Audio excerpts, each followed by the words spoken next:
सोचो देश में कुछ ऐसा होता है जिसकी खबर सरकार के अपने मंत्रियों से लेकर वायुसेना प्रमुख एयर चीफ तक को भी नहीं होती है। नोटबंदी का नाम अभी मत लेना, क्योंकि मैं यहाँ जिस चीज की बात करने वाला हूँ वो उससे बहुत बड़ी है।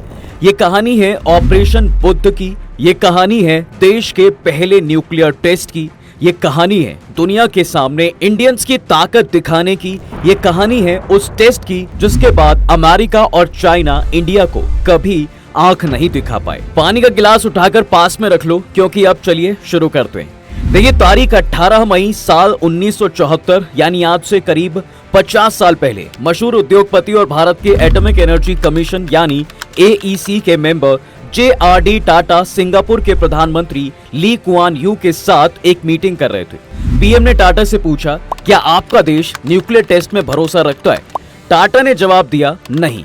ली कुआन यू ने हैरानी जताते हुए कहा, तो फिर रेडियो पर यह खबर कहां से आई कि भारत ने अभी अभी परमाणु विस्फोट किया है? अब ऐसा नहीं था कि टाटा यहां पर झूठ बोल रहे थे, बल्कि ये सुनकर खुद टाटा सन्न रह गए, क्योंकि उनके पास पहले से इसकी कोई जानकारी नहीं थी। कुछ ऐसा ही हाल उस वक्त के रक्षा मंत्री जगजीवन राम का भी था, जब उन्हें ब्रीफ किया गया कि भारत ने आज ही परमाणु परीक्षण किया है। तो जगजीवन राम ने चिढ़ते हुए कहा, अब बताने से क्या फायदा? सोचिए, देश के डिफेंस मिनिस्टर तक को कुछ नहीं बताया गया। अच्छा, और सुनो, तत्कालीन वायुसेना प्रमुख air chief marshal OP Mehra को जब पता चला कि पोखरण टेस्ट की जगह पर आर्मी प्रमुख जनरल बेवूर मौजूद थे, तो वो नाराज हो गए। उन्होंने पीएम इंदिरा गांधी से कहा, मैं इस्तीफा देना चाहता हूँ, मुझे न्यूक्लियर टेस्ट की कोई भी इंफॉर्मेशन क्यों नहीं दी गई? दरअसल 18 मई 1974 को जब इंदिरा गांधी सरकार ने न्यूक्लियर टेस्ट किया तो इसकी जानकारी बहुत कम लोगों को थी, लेकिन जैसे ही ये सबके सामने आया उसके बाद चीन, अमेरिका कभी आंख नहीं दिखा पाए।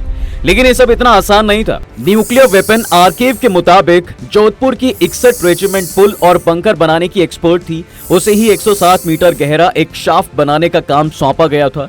जवानों को बस इतना बताया गया कि भूकंप को लेकर, वैज्ञानिकों को लेकर कोई नॉर्मल सा एक्सपेरिमेंट करना है। लोकल कमांडर ने इसे ये कहकर टाल दिया था कि ये उनका काम नहीं है। इसके बाद इस प्लान में सेनाध्यक्ष जनरल गोपाल गुरुनाथ बेवूर को भी लेना पड़ा और उन्होंने इसके रिटन ऑर्डर्स दिए कि ये अपना भी काम है। इसके बाद जवानों ने कुएं की खुदाई की। बाहरी दुनिया को बताया गया कि ONGC गैस के कुएं के लिए खुदाई कर रही है। लोकल लोगों में बात फैलाई गई कि सेना के लिए पानी के कुएं खोदे जा रहे हैं। जनवरी 1974 में खुदाई के पानी मिलना शुरू हो गया। खुदाई करने वाले जवान बहुत खुश हुए, लेकिन वैज्ञानिक बहुत दुखी हुए, क्योंकि उन्हें न्यूक्लियर टेस्ट के लिए सूखा कुआं चाहिए था। वैज्ञानिकों ने उस कुएं को वहीं छोड़ दिया। इसके बाद एक और गांव खेतोलाई में खुदाई की गई। सूखे कुएं की पहचान के लिए एक लोकल वाटर एक्सपर्ट को भी बुलाया गया। इस तरह से सेना ने तय समय 15 फरवरी 1974 को सूखा कुआं खोद दिया, जिसे शाफ्ट कहते हैं। दिक्कत सिर्फ एक नहीं थी, हम जिस देश में रहते हैं दरअसल वहां पर कुछ भी करना कितना मुश्किल होता है ये मुझे आपको बताने की जरूरत नहीं है। और यहाँ ये तो बहुत बड़ा मिशन था। ये पहली बार DRDO और पाक के साथ इतने बड़े और सीक्रेट प्रोजेक्ट पर काम कर रहे थे। खैर, जब टेस्ट की तैयारी की गई तो इसकी खबर कुछ चुनिंदा लोगों को ही थी। पहले दौर की बैठक अप्रैल 1974 में की गई। इसमें पीएम इंदिरा गांधी के सेक्रेटरी PN हक्सर, पीएम के पूर्व प्रधान सचिव PN नाग चौधरी, रक्षा मंत्री के वैज्ञानिक सलाहकार HN सेठना, AEC के तत्कालीन अध्यक्ष और भाभा परमाणु अनुसंधान केंद्र यानी बार्क के डायरेक्टर राजा रमन्ना ही इन बैठकों में शामिल थे। बैठक में नाग चौधरी ने इस परीक्षण का विरोध किया। उन्होंने कहा कि इससे हमारी इकोनॉमी बर्बाद हो जाएगी। अमेरिका और पश्चिमी देश कई तरह के बैन लगा देंगे। अर्थशास्त्री के रूप में हक्सर ने भी नाग से सुर मिलाया और कहा कि न्यूक्लियर टेस्ट के परीक्षण के लिए ये सही समय नहीं है। लेकिन पश्चिम देश थोड़े दिन चिल्लाएंगे, फिर चुप हो जाएंगे। इसके बाद राजा रमन्ना ने कहा कि इस टेस्ट को रोका नहीं जाना चाहिए। उन्होंने नाग और हक्सर से कहा कि आप जितना सोच रहे हैं उतना कुछ नहीं होगा। 24 साल से वैज्ञानिक इस पर काम कर रहे हैं। एटम बम क्लब में आने से हम पर कोई देश दादागिरी नहीं कर पाएगा। उस वक्त तक एटम बम क्लब में 5 देश अमेरिका, ब्रिटेन, फ्रांस, चीन और रूस ही थे। अब आमतौर पर हर सरकारी बैठक का रिकॉर्ड रखा जाता है, लेकिन इन बैठकों का कोई रिकॉर्ड नहीं रखा जा रहा था। आखिर में इंदिरा गांधी ने कहा कि देश के लिए एटम बम का परीक्षण बहुत जरूरी है, हमें ये टेस्ट करना ही होगा। अब इसके लिए 18 मई 1974 बुद्ध पूर्णिमा का दिन चुना गया और इसे ऑपरेशन स्माइलिंग बुद्धा नाम दिया गया। उस समय विपक्ष के नेता अटल बिहारी वाजपेयी थे। इंदिरा ने विपक्ष को भरोसा लेते हुए वाजपेयी जी को मिलने के लिए बुलाया। ये मीटिंग कहीं और करने की बजाय संसद भवन के कमरे में ही की गई। ऐसा इसलिए किया गया ताकि किसी को शक ना हो। अच्छा, फिर 1998 में इन्हीं अटल जी की सरकार ने पोखरण में दोबारा परमाणु परीक्षण करके दुनिया को चौंका दिया था। उसकी कहानी भी सुननी है तो हमें कमेंट करके बता दो बस, मैं अगली वीडियो में आपके नाम के साथ वीडियो बनाकर लाऊंगा। खैर, इधर शाफ्ट बन रही थी तो उधर मुंबई के ट्रॉम्बे एटॉमिक एनर्जी एस्टैब्लिशमेंट में टेस्ट के लिए जरूरी पेट्रोलियम, बॉल और ट्रिगर भी वक्त पर तैयार हो गया था। पीके अयंगर इन्हें कमर्शियल फ्लाइट से लेकर जोधपुर होते हुए पोखरण पहुंचना था। वहीं आर गोपाल चिदम्बरम दूसरे डिवाइसेस को सेना के काफिले के साथ मुंबई से पोखरण बाय रोड लेकर पहुंचे। बाकी टीम बचे हुए सामान के साथ पोखरण पहुंची। राजा रमन्ना, सेठना और नाग चौधरी एक ही विमान में जोधपुर पहुंचे। अब यहाँ तक तो सब कुछ सही चल रहा था, लेकिन अब दिक्कत तो आनी ही थी। अब असेंबली का काम शुरू हो गया था और कुल मिलाकर ये लास्ट स्टेज में था। 14 मई 1974 को एल आकार के शाफ्ट में बिजली केबल डालने का काम सिस्टम इंटीग्रेटेड टीम के लीडर जितेंद्र नाथ सोनी और परमाणु डिवाइस रखने का काम डॉक्टर नागपट्टिनम संबाशिव वेंकटेशन ने किया। इसके बाद शाफ्ट को रेत से भर दिया गया। गांव वालों से कहा गया कि वो गांव से दूर रहें। 15 मई को प्रधानमंत्री की अंतिम मंजूरी के लिए सेठना दिल्ली पहुंचे। उन्होंने वहां पहुंचकर इंदिरा गांधी से कहा कि हमने परमाणु डिवाइस को शाफ्ट में पहुंचा दिया है, अब हम इसे बाहर नहीं निकाल सकते। आप कहेंगी तो भी हम इसे बाहर नहीं निकाल सकते, हमें अब आगे बढ़ना ही होगा। इंदिरा गांधी ने कहा, आगे बढ़िए, क्या आपको डर लग रहा है? सेठना ने कहा, बिल्कुल भी नहीं, मैं बस आपको ये बताना चाह रहा था कि अब हम यू टर्न नहीं ले पाएंगे। खैर, पीएम की मंजूरी मिलते ही सेठना पोखरण पहुंच लिए। 18 मई 1974 यानी टेस्ट वाला दिन आ ही गया। ये बहुत ही गर्म दिन था। सुबह सुबह ही तापमान 35 पार चला गया था। परीक्षण से पहले टीम ने सारी चीजों की फाइनल चेकिंग की। कुछ दिक्कतें भी सामने आई। भले ही दिक्कतें छोटी थी, लेकिन इनसे काम रुक सकता था। विस्फोट के लिए बनाए गए 107 मीटर गहरे गड्ढे में बिजली सप्लाई के दौरान कुछ अर्थिंग की दिक्कत आ गई थी। डीआरडीओ के हरफन मौला साइंटिस्ट बाल कृष्णानंद नीचे गड्ढे में उतरे और जान पर खेलकर अर्थिंग को ठीक किया। दरअसल छोटी सी अर्थिंग की चिंगारी समय से पहले विस्फोट का कारण बन सकती थी। खैर, अभी तो और भी दिक्कतें आनी थी, पर उससे पहले वैज्ञानिकों के बीच बड़ा सवाल ये खड़ा हुआ कि विस्फोट का ट्रिगर कौन दबाएगा। कोई भी इस मौके को गंवाना नहीं चाहता था, लेकिन ये काम कोई एक ही कर सकता था। तय हुआ कि ट्रिगर बनाने वाला ही इसे प्रेस करेगा। वो भाग्यशाली इंसान डॉक्टर प्रणव आर दस्तीदार थे।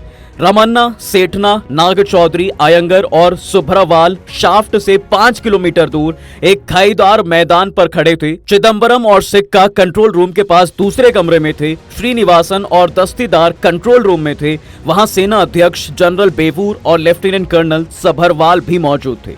उसके ऑपोजिट ही 4 किलोमीटर दूर फोटोग्राफ लेने वालों के लिए एक मचान बनाया गया था। फोटोग्राफर सही से फोटो ले सके, उन्हें पता चले कि कब क्लिक करना है, फोटोग्राफर्स को काउंटिंग सुनाई दे, इसके लिए अलग से स्पीकर का इंतजाम भी किया गया था। तय किया गया कि ट्रिगर सुबह 8 बजे ही दबाया जाएगा। सीनियर जर्नलिस्ट राज चेंगप्पा अपनी किताब weapons of the peace the secret story of India quest to be a nuclear power में लिखते हैं कि टेस्ट से घंटे भर पहले डीआरडीओ की टीपीआरएल ब्रांच के वीरेंद्र सिंह सेठी हाई स्पीड कैमरों की जांच के लिए शाफ्ट पर पहुंचे। सेना की जिस जीप से वो गए थे वो स्टार्ट नहीं हो रही थी। सेठी ने जीप को वहीं छोड़ दिया और पैदल कंट्रोल रूम आ गए। सेठना ने जब जीप को देखा तो सेना अध्यक्ष से पूछा कि जीप का क्या करना है। जनरल बेवूर ने कहा कि वो इतनी भी खास नहीं है, आप उसे उड़ा सकते हैं। हालांकि ऐसी नौबत नहीं आई। जवान दूसरी जीप लेकर पहुंचे और खराब जीप को बांधकर वहां से खींच कर ले गए। इसके बाद मचान के पास लगे लाउड स्पीकर से उल्टी गिनती शुरू होती है। उधर फोटोग्राफर भी चौकन्ने हो गए। 5 तक गिनती पहुंचते ही प्रणव ने हाई वोल्टेज स्विच ऑन किया। दस्तीदार ने जब इलेक्ट्रिसिटी मीटर को देखा तो वो चौंक गए। इलेक्ट्रिसिटी मीटर की रीडिंग बता रही थी कि न्यूक्लियर डिवाइस तक तय वोल्टेज का केवल 10% ही सप्लाई हो रहा है। दस्तीदार के असिस्टेंट भी ये देखकर घबरा गए। वो चिल्लाने लगे कि क्या हम इसे रोक दें। इस उठापटक में गिनती बंद हो गई।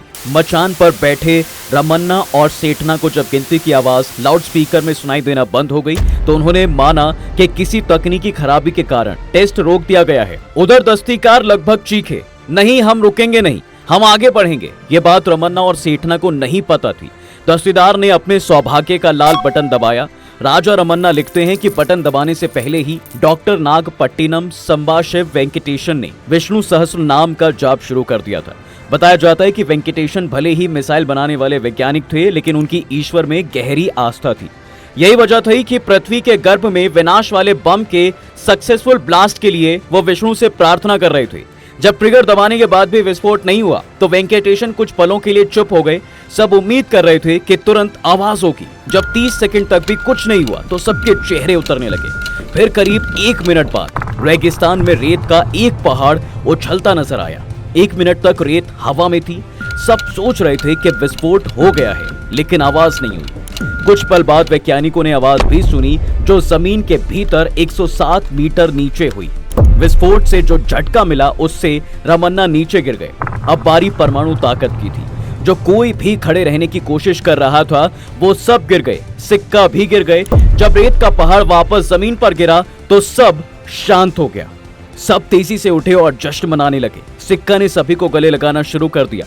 फोन खराब हो गया, लेकिन बुद्धा इज स्माइलिंग। इसके बाद सेठना ने दिल्ली में इंदिरा गांधी के सेक्रेटरी पीएन धर को फोन किया और कहा, बुद्धा इज स्माइलिंग। इसका मतलब था टेस्ट सफल रहा।